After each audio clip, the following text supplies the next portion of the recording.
நேற்றைய தினம் மைவித்யாஸ் நிறுவனத்தின் டைரக்டர்களுக்கு பெயில் ஹியரிங் வந்தது.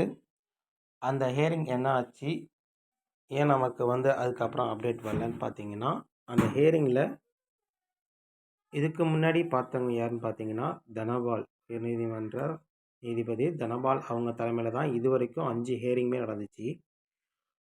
நேற்று நடந்த கேஸுங்கிறது பார்த்தீங்கன்னா, ஜெகதீஷ் சந்திரா அவங்க தலைமையில் நடந்துச்சு. ஸோ ஜட்ஜி மாற்றப்பட்டதுனால இந்த கேஸ் என்னாச்சுங்கிறது பார்ப்போம். இதில் பார்த்தீங்கன்னா இப்போ டேட் நாட் கிவன் போட்டிருக்கோம், அன்டேட் போட்டிருக்கோம். ஸோ இந்த கேஸ் பார்த்தீங்கன்னா ஆதார் ஆக்ட் அண்ட் பெயில் ஒல்லியமல் அண்ட் இன்னொரு கேஸ் இது ஐபிசி 420. ஸோ இந்த 2 கேஸுமே பார்த்தீங்கன்னா நோ டேட்னு போட்டிருக்கோம், பெண்டிங் போட்டிருக்கோம். ஸோ நேற்று நடந்த கேஸ் என்னாச்சுன்னு பார்த்தீங்கன்னா அதை தள்ளி வச்சுருக்காங்க.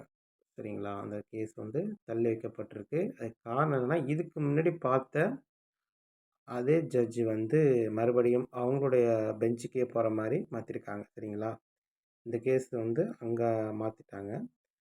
அதே மாதிரி தான் இந்த இன்னொரு கேஸ், அதாவது கிட்டத்தட்ட பார்த்திங்கன்னா நிறைய டைரக்டருக்கான பெயில் நேற்று நடைபெற்றுச்சு. அதில் பார்த்தீங்கன்னா அதிலே போட்டிருக்கோம், நீங்கள் இதில் சர்ச் பண்ணி பார்க்கும் பொழுது ஹியரிங் ஆனரபிள் ஜட்ஜ் ஜெகதீஷ் சந்திரான்னு போட்டு நேற்று 12ஆம் தேதி போட்டிருக்கு. இதில் நீங்கள் சர்ச் பண்ணி பார்க்கும் பொழுது இதில் பார்த்தீங்கன்னா 12ஆம் தேதி நேற்று நடந்திருக்கு. So post before some other judge adjourn போட்டிருக்காங்க. சரிங்களா, அப்படின்னா இதுக்கு முன்னாடி பார்த்த அதே ஜட்ஜை இந்த கேஸை பார்க்கணும்னு சொல்லி தான் இது பண்ணியிருக்காங்க.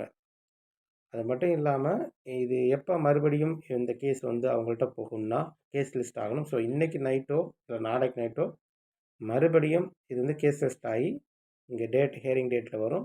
ஸோ வந்ததுக்கப்புறம் நம்ம மறுபடியும் இந்த கேஸ் அவங்களுடைய கோர்ட் பெஞ்சுக்கு மறுபடியும் இந்த கேஸ் போகும். ஸோ அதுதான் மக்களே, நேற்று கேஸு பெயில் தள்ளி வைக்கப்பட்டிருக்கு. இந்த ஹியரிங் டேட்டு நீங்கள் நைட்டுக்குள்ளே வரலாம், இல்லை நாளைக்கு கூட வரலாம். அப்படி வந்துச்சுன்னா நான் உங்களுக்கு அடுத்த வீடியோவில் சொல்கிறேன்.